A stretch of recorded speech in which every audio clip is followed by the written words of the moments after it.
kemampuan akademiknya, kemampuan berpikir secara secara pendidikan, ya, secara kognisi melalui penilaian akademik hebat-hebat, tapi faktanya juga pecah-pecah, benturan, pembenaran diri dan seterusnya. Kenapa? Pada saat ialah mu'aladuhir, segala sesuatunya itu wawasan yang lahir yang dijadikan sebagai standar berorganisasi. Tapi kita tidak pernah menyadari bahwa standar lahiriah dunia yang menjadi parameternya dianggap itu hebat. Tapi sesungguhnya bisa jadi saat kita menggunakan parameter itu yang dijadikan sebagai sebuah sistem organisasi di kita, maka kita akan mengulang organisasi yang ada hanya baik sesaat. Maka selanjutnya akan berjatuhan, selanjutnya akan tukaran, selanjutnya akan benturan, selanjutnya akan bentrokan. Saat yang dikejar, yang dituju, yang diorientasikan, yang dispiritualkan adalah material. Tapi bukan berarti kita abai dengan hal dunia, tapi kita nggak abai, kita tetap sungguh-sungguh, tetap konsisten, profesional.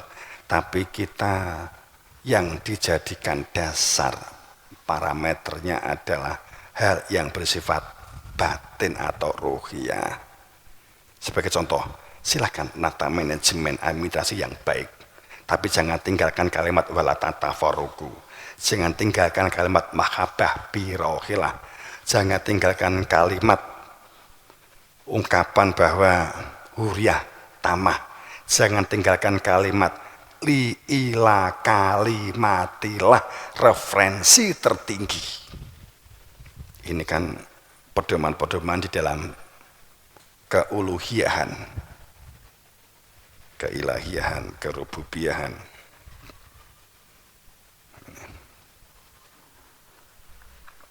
Supaya kita manci itu, memijaknya kita dalam menjalani kehidupan bersosial, itu ini yang rasionalnya dihubungkan namanya. Ini saya harus tertib, administrasi manajemen harus tertib, tapi mahabbah ini dihilangkan. Gimana ini kan gitu? Oh, ini tetap mahabbah. Ini karena orang ini dia tidak, atau karena orang ini berperilaku fasik dan kafir, berarti boleh diterapkan begitu. Ini namanya rasional. Kok mahabbah mbok tinggal? Ya iyalah, wong dia faktanya dia tidak di dalam li'ila kalimatilah, tidak menegakkan kalimat-kalimat Allah. Ada isinya elemen munafik, ya sudah kita tinggal saja, ya ya kan gitu kan. Profesional lah, konsisten lah yang baik, tapi tidak meninggalkan itu. Terkadang orang itu menuntut huriyah tamah. Kenapa sih kamu meninggalkan saya? Kan mesti kan mahabbah.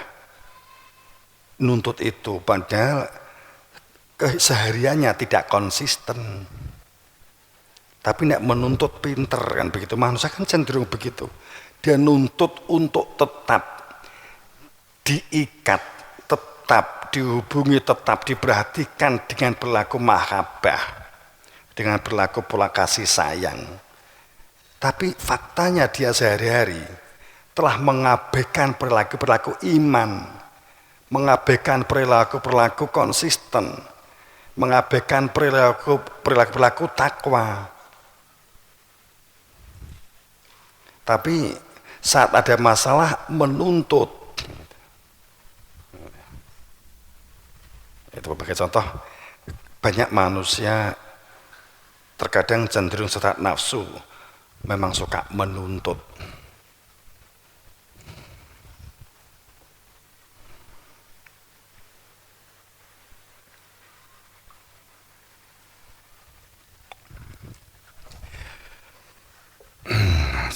Rahimahkumullah.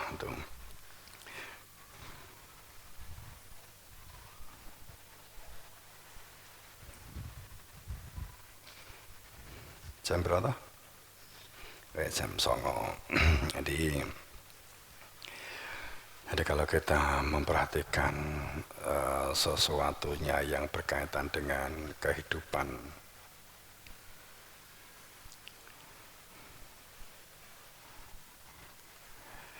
bagaimana kita untuk menjadi dewasa sehingga dapat menyikapi keadaan dan situasi yang ada, tetap konsisten, berada di dalam istiqomahnya hati. Ya pada akhirnya begini deh, konsisten yang utama itu terjaganya zikir, terjaganya kehadiran Tuhan di dalam hati bersamaan dengan keluar masuknya nafas, memang itu zikir. Harapannya dengan kita sadar atas kehadiran Dia, maka fakta kita berada di dalam kalimat ikhlas, akhlas naum bi kholisatin dzikrodar. Ada kehadiran Dia sehingga kita ikhlas. Nyata kita nggak bisa apa-apa tanpa dengan Dia. Maka dengan sadar keberadaan Dia di dalam rasa hati, maka akan menggerakkan malu kalau kita tidak beraktivitas, tidak memberdayakan diri, tidak membangun komunikasi yang baik. Malu kalau kita melakukan perbuatan-perbuatan yang fasya, perbuatan-perbuatan yang mungkar, perbuatan-perbuatan yang hilang rasional dan nalar. Rasional yang nalar yang digunakan maka mengetahui wawasan tentang huriyah tamah, tentang mahabbah, tentang li'ikalamatillah. Itu kan kaidah 9 kan, tentang kemandirian. Maka rasionalnya akan dihubungkan dengan perilaku pengembangan potensi supaya tetap dalam perilaku selamat.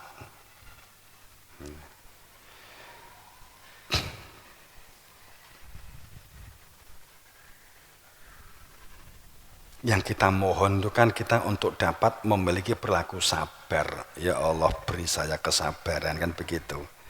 Yang terkadang yang kita minta itu ya Allah beri saya kekuatan, terkadang kan begitu ya. Yang diminta itu kan kesabaran, bukan kekuatan.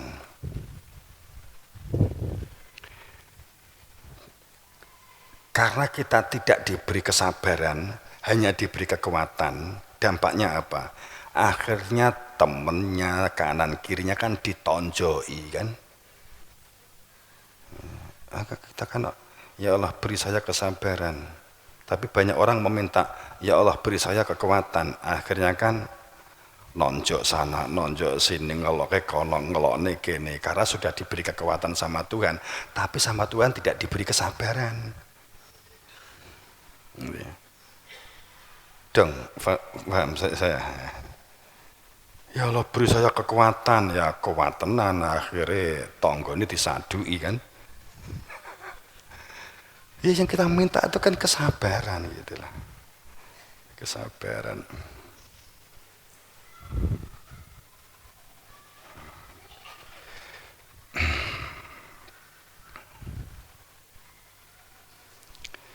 Kehidupan itu memang kita cermin kehidupan ini. Sebenarnya cermin itu diri kita sendiri, begitulah.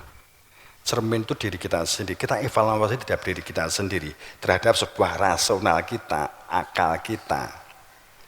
Kita sudah dalam perilaku akhlak yang benar atau tidak, perilaku adab seperti apa. Itu akal, itu kan cermin itu.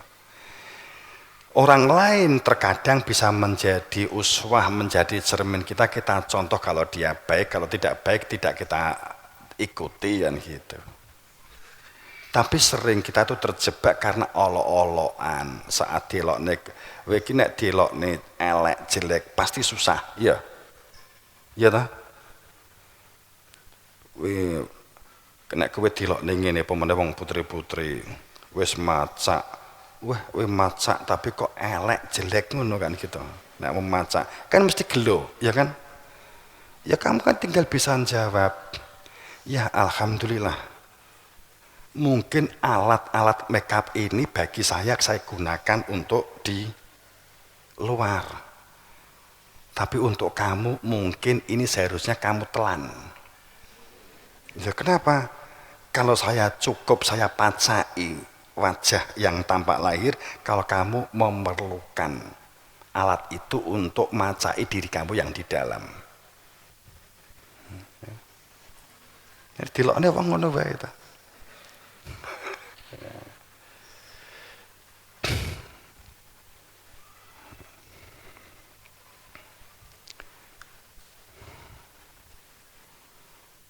Orang lain itu bukan cermin, orang lain itu hanya referensi.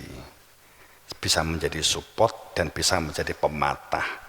Maka jangan terlalu dipedomi begitulah. Maka kalau kita ya pedominya pada guru kan gitu kan. Kita kan jelas.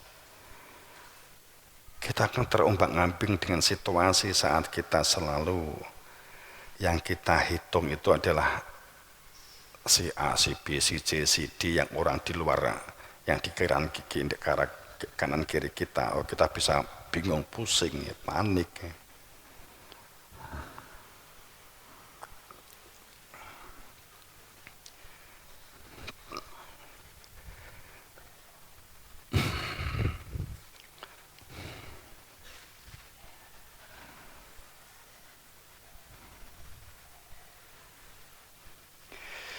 Ya, saya kira begitu aja, kita relax. Bagaimana kita dalam perilaku kebersamaan dan kekeluargaan, kemudian untuk saling support, kita berbuat yang baik, memperbanyak pengalaman-pengalaman perbuatan baik. Semoga perbuatan baik yang kita lakukan dalam ridhonya Allah ditunjukkan dengan semakin kokoh kuatnya kesulitan dalam kita menjalankan kehidupan sosial masyarakat. Kita sendiri juga di komunitas kita menjadi nyaman. Komunitas kita sendiri juga menjadi terbentuk budaya belajar, budaya berkembang, budaya saling mendukung. Kita membentuk komunitas itu memang luar biasa. Tantangannya juga luar biasa. Karena terkadang kalau kita nggak hati-hati, maunya kita itu menata sesuatu profesional yang baik, tapi kita justru mengabaikan sesuatu yang menjadikan baik di satu sisi, tapi buruk di sisi yang lain. Kita kan tidak ingin seperti itu. Kita membuat sesuatu yang baik di sini pun juga akan memiliki dampak yang baik. Itu seperti apa? Maka kita membutuhkan satu rumusan yang juga menghitung perilaku ini akan memberikan dampak generasi ke generasi. Kita tidak ingin meninggalkan generasi yang lemah dalam pemikiran, lemah komunikasinya, lemah mentalnya. Karena itu bagian dari sebuah buah. Jika kita merasa baik, akan tapi generasi yang kita tinggalkan ternyata buruk, maka sesungguhnya itulah kegagalan yang sesungguhnya. Saat kita merasa untung saat ini, akan tetapi generasi dan apalagi generasi ke generasinya semakin terpuruk, itulah fakta sesungguhnya. Apapun ungkapan, argumen, alibi, alasan kita, sesungguhnya kita telah gagal. Sebuah komunitas hebat kayak apapun diungkap, pasti pencitraan. Pada saat faktanya generasinya rusak. Seandainya diungkap datanya ekonominya meningkat tajam, tapi generasinya rusak juga tajam, berarti sesungguhnya itu adalah kegagalan. Bagaimana kalau ini kita terapkan dalam sebuah kehidupan yang paling kecil, diri kita, keluarga kita. Karena itu menjadi sebuah pentafakuran kita bersama, dan ini gak usah ogah-ogah, sing penting enek sing direkam gitu ya, seayat rong ayat gitu saja wis. Semoga ridho Allah, maghfirahnya dalam ampunan, mendapatkan beri-beri pangestu guru wasitoh ya. Assalamualaikum warahmatullahi wabarakatuh.